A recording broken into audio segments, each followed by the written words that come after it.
nosotros no aceptaremos la exclusión de nuestro pueblo de ese derecho. Mr.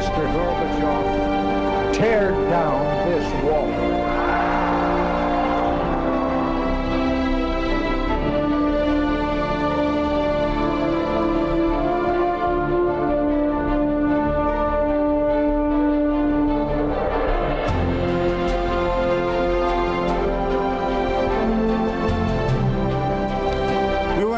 Señoras, caballeros, bienvenidos a Tiempos Modernos. Hubo un episodio durante la Guerra Civil que da un poco la medida de lo que estaba pasando.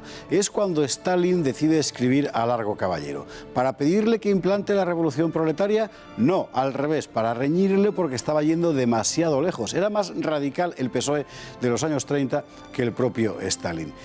Es elocuente porque este mero hecho nos sirve para profundizar en lo que era la España del Frente Popular. Vamos a verlo. Contra lo que dice la propaganda, la realidad es que el gobierno del Frente Popular nunca fue democrático, y mucho menos desde que estalló la Guerra Civil. Lo que se instaló en septiembre de 1936 con el socialista Largo Caballero fue un gobierno revolucionario, y tan extremista fue su política que la propia Unión Europea se vio obligada a intervenir para aconsejar moderación. El 28 de diciembre de 1936, la cúpula colegiada del Kremlin, Stalin, Molotov y Voroshilov, dirige con la mayor formalidad una extensa y amable carta a Largo Caballero en la que le recomienda atemperar la revolución, reforzar las instituciones parlamentarias y proteger los intereses de los campesinos y la pequeña burguesía. ¿Qué estaba ocurriendo? Dos cosas. Una, que el caos de la revolución estaba empezando a ser visto por la población de la zona republicana como un despotismo inaguantable, lo cual sin duda era transmitido a Moscú por los numerosos agentes soviéticos presentes en España. Y la otra, que la deriva bolchevizante del Frente Popular, unida al escándalo de las matanzas de Madrid, estaba persuadiendo a la opinión internacional de la España del Frente Popular y diciendo que no era un régimen democrático, sino más bien una república comunista. Son palabras de Stalin, y eso ejercía un pernicioso efecto no solo sobre la neutralidad de terceras potencias en el conflicto español, sino también sobre la propia posición soviética, que podría verse acusada de fomentar un estado satélite en España. La carta de Stalin es muy reveladora. Le pide a Largo Caballero que se atenga a los procedimientos parlamentarios, que proteja fiscalmente las propiedades de los campesinos, que se gane a la clase media garantizándole sus derechos y propiedades, que asegure la libertad de comercio y, literalmente, evitar que los enemigos de España vean en ella una república comunista. Y es que en la España republicana no había democracia alguna. El Parlamento había desaparecido en la práctica, el gobierno actuaba de forma completamente autocrática, allá donde podía imponerse a los comités. Los campesinos, contra toda la propaganda oficial, se estaban viendo sumamente perjudicados por la política revolucionaria y vivían las colectivizaciones como un simple expolio. La pequeña burguesía urbana, comerciantes, profesionales, etc., se sentía perseguida y aterrorizada.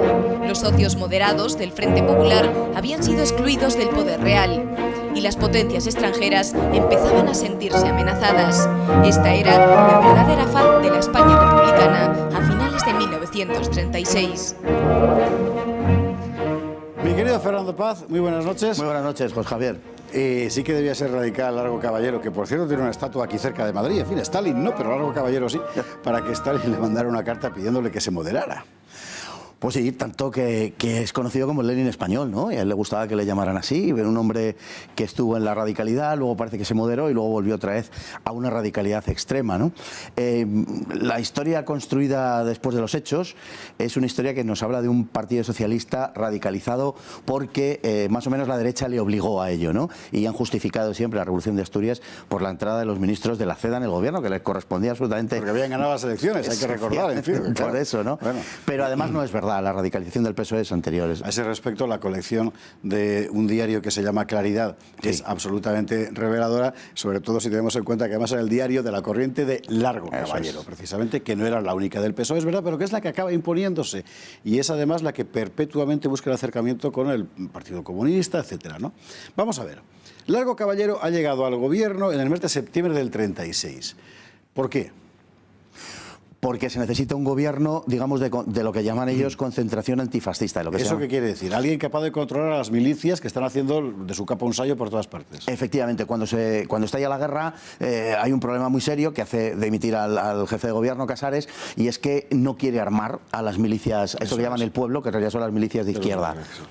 Y en consecuencia dimite y se hace cargo general del gobierno, armando a las milicias. Lo que sucede es que hay una especie de fragmentación del poder que a grandes rasgos, en una miriada de organizaciones, pero que a grandes rasgos podemos agrupar en dos. Un poder gubernamental que controla más bien poco y un poder de las milicias que lo controla prácticamente todo. Se necesita unificar ese poder y unificar los partidos que dan sentido, sí, sindicatos que dan sentido a esas milicias, para poder gobernar de alguna manera. Ese es el gobierno Largo Caballero, el llamado gobierno de la victoria, una especie de gobierno de concentración que pretendió sumir a todas esas corrientes. Un gobierno donde entran ya, por supuesto, socialistas, como él mismo, anarquistas también, tienes un ministro de Justicia anarquista, que es una cosa alucinante, que es García Oliver, sí. Tienes ministros comunistas, etcétera.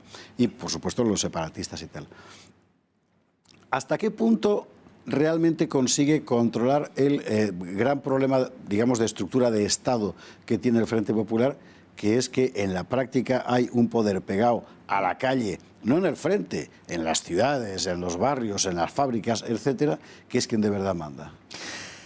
Claro, pues para las autoridades es muy complicado y el resultado de esa situación será que se irán poniendo cada vez más en manos del Partido Comunista, porque es la única organización verdaderamente disciplinada, jerarquizada y con un objetivo político muy claro. El resto están o divididas, o bien los objetivos no están tan claros e incluso en muchas ocasiones los objetivos son un tanto desquiciados, como aquellos que pretenden hacer primero la revolución y luego ganar la guerra, ¿no? Sí. El caso de los anarquistas, anarcosindicalistas y el POUM.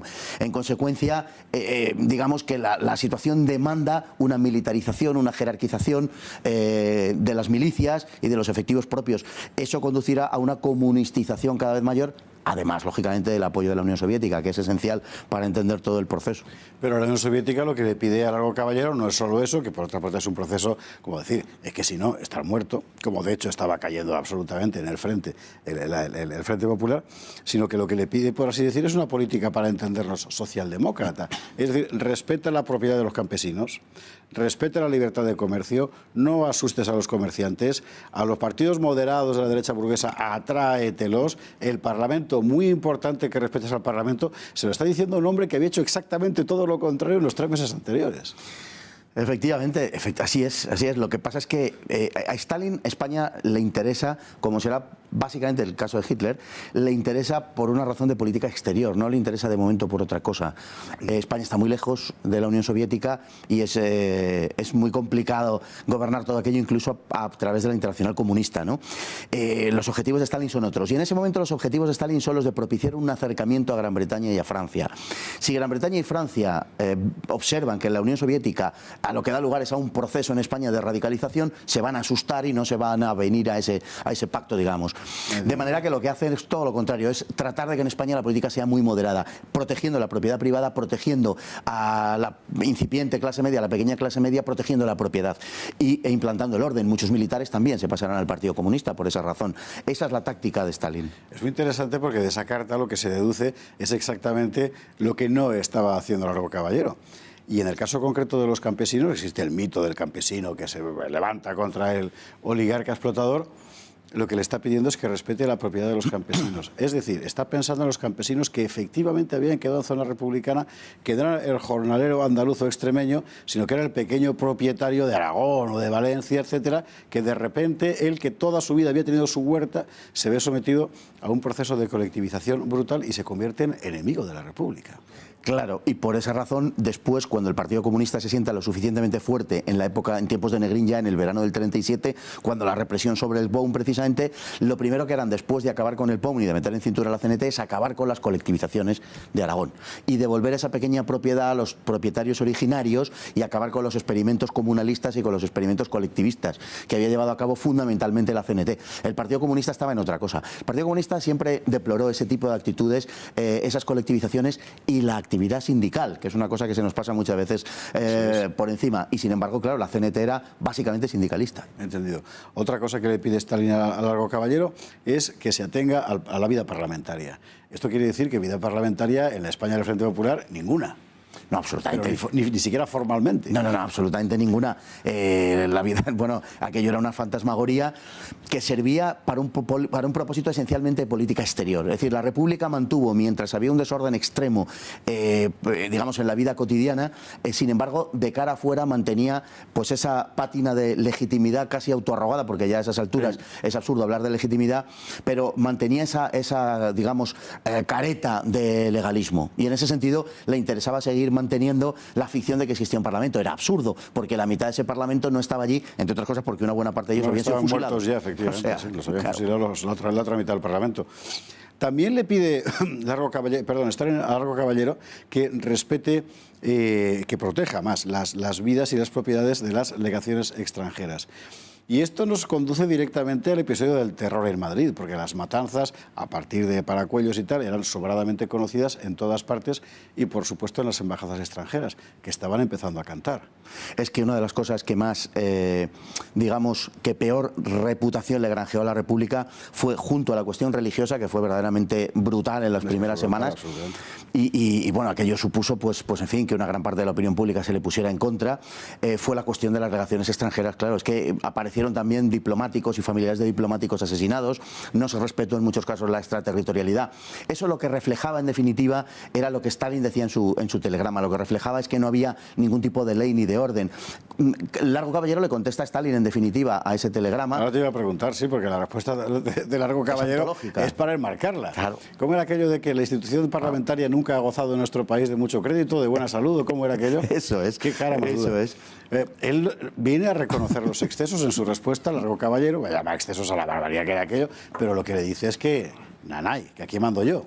Claro, era natural. Es decir, si el problema no es tanto el Largo Caballero, que estaba diciendo la verdad, es verdad, es que en la zona llamada republicana a nadie le interesaba absolutamente nada el Parlamento ni las formas parlamentarias. En ese sentido, Largo Caballero está diciendo la verdad. El problema ha sido cuando se ha construido la historia después y cuando se le ha querido dar una interpretación absolutamente falsa y absurda, como que la Segunda República, y más todavía en ese momento, representaba la democracia. Pues mire usted, no tiene nada que ver con eso, y el propio Largo Caballero lo dice de su propia boca, y es lo que le contesta a Stalin, y tenía muchas razones para medir bien las palabras que le comunicaba Stalin. Ciertamente. Ahora bien, son enero, febrero, marzo, abril, va a durar 5 meses más Largo Caballero ahí.